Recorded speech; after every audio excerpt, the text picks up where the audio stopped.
1980년 5월 하면 좀 생각나는 게 있었죠.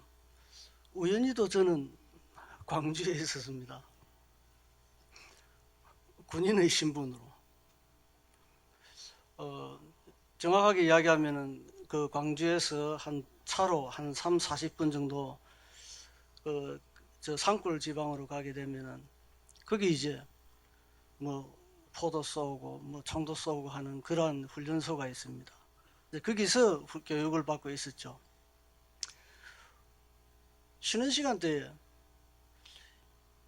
한 5월 한 20일 정도 된 것 같습니다. 먼 데서 한 20km 정도 좀 떨어진 거리에서 두루룩 두루룩 총소리가 들리는 거예요. 아주 먼 거리인데 이상하다. 우리가 훈련을 안 하고 있는데 이거 어디서 나는 소린가? 다들 궁금했죠. 알 수가 없었어요. 근데 그 다음날 좀 되니까 이제 난리가 났다는 거예요. 그래서 훈련도 중지되고 전부 다 이제 실탄도 다 주고, 그래서 누구 군부대 저 철조망 밖에서 뭐가 들어올라 그러면 무조건 쏴라는 거예요. 그리고 이제 뭐 밤에 신발도 뭐 벗게 하고 이제 항상 어디 이제 떠날 준비를 하라는 거죠. 그러다가 이제 주일이 됐습니다. 군부대 그 산골에 뭐 예배당이 있을 리가 없고, 그래서 또 주의 날인데 또 예배를, 그래서 보초서는 그쪽 그 옆으로 해가지고 철조망 사이로 해서 나갔죠. 보초서는 너무 기급을 해가지고 어딜 가느냐, 한 2시간만 있다 오겠다고. 그래 나갔어요. 조금 또라이끼가 있었습니다. 지금 생각해 보면. 그래서 이제 마을로 쭉 내려가, 이제 마을을 찾아서 이제 내려가니까 딸기밭이 있는 거예요. 올말이니까 딸기가 아주 탐스럽게 막 익어 있었어요. 그래서 옆에 묻고 싶어서 끌떡거리고 서 있으니까 농부가 네 마음대로 따먹으라는 거예요. 그거를 어차피 난리가 나서 저 시내에 팔지도 못하니까 가져가라는 거예요. 그래서 이제 약을 쳤으니까 이제 씻어 먹으래요. 그래서 이제 모자를 벗어다가 딸기를 있는 대로 안고 이제 내려갔죠.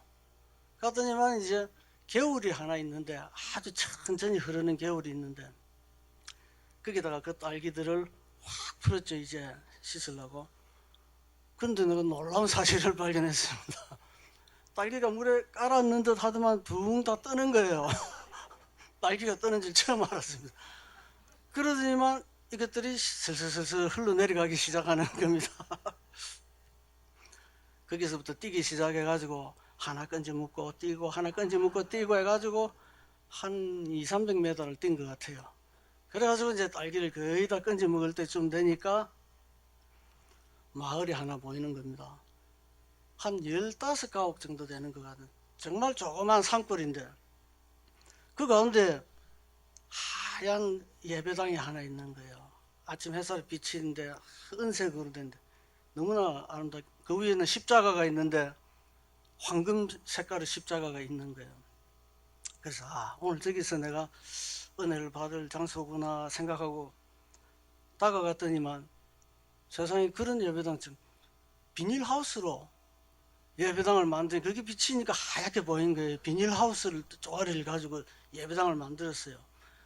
뼈대를 대나무로 만들고 이제 문도 비닐하우스로 된 그런 문. 그 위에 십자가 황금은 대나무, 누른 대나무가 지금 황금색으로 비친 거고, 이런 예배당도 다 있구나 하고 이제 문을 열었죠. 열었더니만 한 사람이 한 10명쯤 앉아 있는데 멍석에다가 딱 멍석을 깔고 앉아 있어요. 그 시대 때가 때니만큼 웬 군인이 들어오니까 어떻게 오셨냐고. 예배 드리러 왔다 이러니까 그래 앉으라고 해서 이제 앞에 앉게 되었죠. 앞에 앉아서 보니까 젊은 전도사가 있는데 새까맣게 생겨가지고 바싹 말라가지고 정말 불쌍하게 생긴 기억이 납니다. 그때 무슨 설교를 했는데 설교 내용은 하나도 기억이 안 나고, 지금까지도 한 40년이 다 돼가는데 지금 지금까지도 기억이 나는 게 그 전도사의 그 눈물의 기도인 거예요. 자그마치 자기 혼자서 10분을 기도를 했어요. 그 기도의 내용이 뭐냐 하면 김 집사와 이 집사가 오해를 풀고 화해를 하여서 이 동네에 빛과 소금이 직분을 잘 감당해서 이 동네가 은혜롭게 되는 것. 그리고 김 집사 부인하고 이 집사 부인도 서로 만나면 인사하고 그래가지고 좀 잘 지내도록 하는 것. 그리고 그 아이들도 서로 이제 같이 좀 친하게 놀면서 다른 아이들하고 같이 이제 주일학교도 오고 하는 것. 그게 이 전도사의 이제 눈물의 기도였어요. 기도 내용이 뭐 이리 이상하게 좀 거시기 하냐 싶어가지고 살짝 눈을 떠봤죠. 눈을 떠가지고 요 뒤로 살 돌아보니까 한 중늙은이가 하나 앉아 있어요. 말이 죽는 거지 지금 저보다 나이가 많이 어릴 것 같아요. 그때는 어찌 그리 늙어 보이는지. 그 옆에는 마누라 앉아 있고 그리고 그 애가 한 셋이 앉아 있는 거예요. 왼쪽으로 또 싹 고개를 돌려보니까 거기도 중늙은이가 하나 앉아 있고 마누라 애들이 앉아 있는 거예요. 아, 하나가 김집사고 하나가 이집사구나. 그게 전부 다예요, 교인들. 그 가운데는 이제 군발이 하나 앉아 있고 그 맞은편에는 이제 불쌍한 전도사. 그래가지고 예배를 드린 거예요. 이 전도사한테는 지금 시내에서 뭐 난리가 나가지고 그게 지금 중요한 게 아니고 자기는 그 고생해가지고 개척을 해가지고 이제 이 산골 마을에 예배당을 하나 이제 비닐하우스지만은 만들어가지고 이제 예배를 시작을 했는데 그래가 두 가정을 전도를 했는데 이 이제 서로 네가 똑똑하니 내가 똑똑하니 이제 싸움이 붙은 거예요.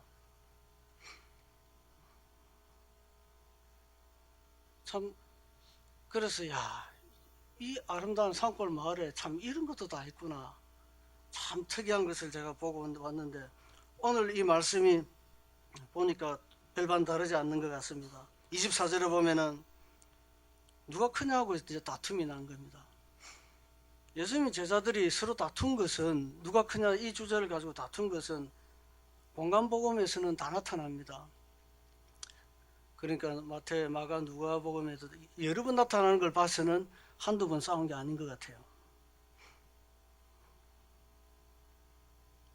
그래서 예수님께서 뭐라 하시냐면 25절에 보면은 이 이방 임금들은 이 세상의 왕들은 이 자기 백성들을 자기가 다 주관하며 통치하며 그 집권자들은 은인이라 칭함을 받는다 이렇게 이야기를 합니다. 그러니까 이 세상의 왕들은 자기가 백성을 통치하면서 자기가 은인이란 거죠.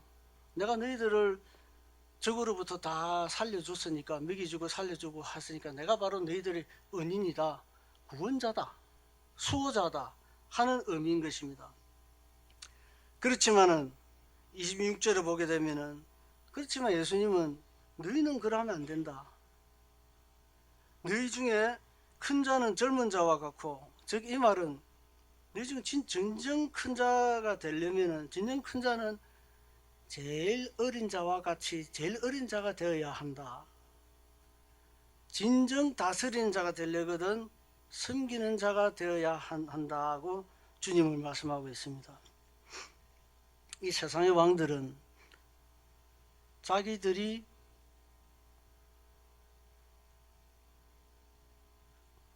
이 세상의 주인입니다. 주체입니다.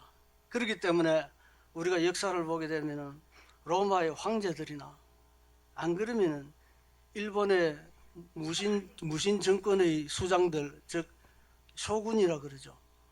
이 사람들인 자기가 이 세상의 왕이고 그렇기 때문에 자기 이외의 왕이라 하는 것들은 용납이 안 되는 겁니다. 그래서 우리가 기독교 역사를 보게 되면 로마 황제 때 그 숱한 박해를 받은 것이 다른 이유도 있겠지만 제일 그거한 것은 세상 왕에 대해서 천국의 왕이 있다, 다른 왕이 있다는 그 일 때문에 그 박해를 받은 것입니다. 일본도 마찬가지입니다. 일본의 역사도 그 쇼군들이 그렇게 악랄하게 박해를 해왔는데 다른 게 아니라 제일 큰 이유는 다른 왕이 있다는 겁니다. 그러니까 이 세상 왕들은 천국의 왕이 있다는 것, 그것을 견디지 못해서 그토록 잔인한 박해를 했던 것입니다. 26절에 보면은 27절로 보면은 주님은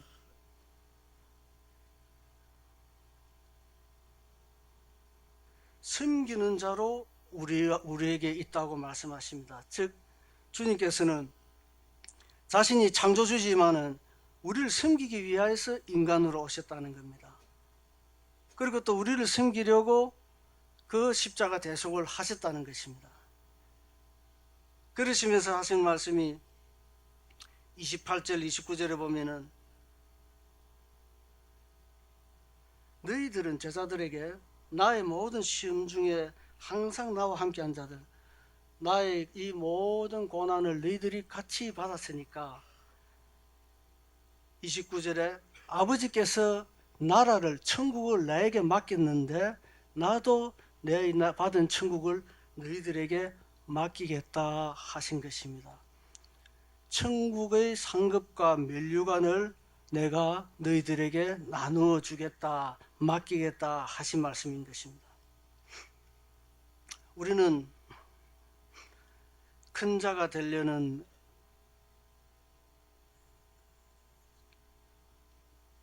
그러한 유혹에 빠지기가 쉽습니다.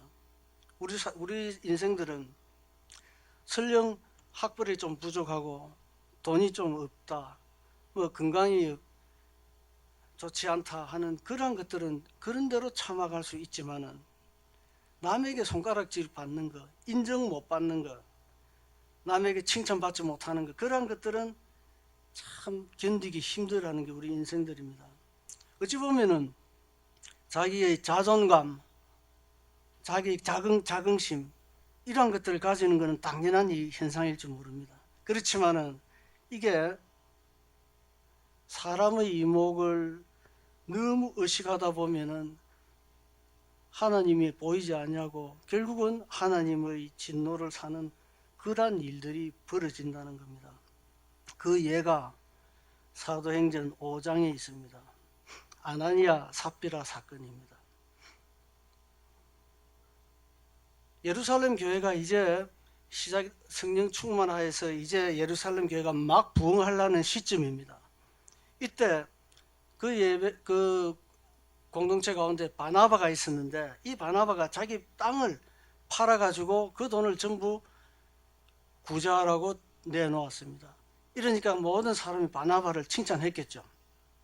그러자 아나니아하고 삽비라 이 부부가 자기들도 그러한 존경을 칭찬을 받고 싶었던 겁니다.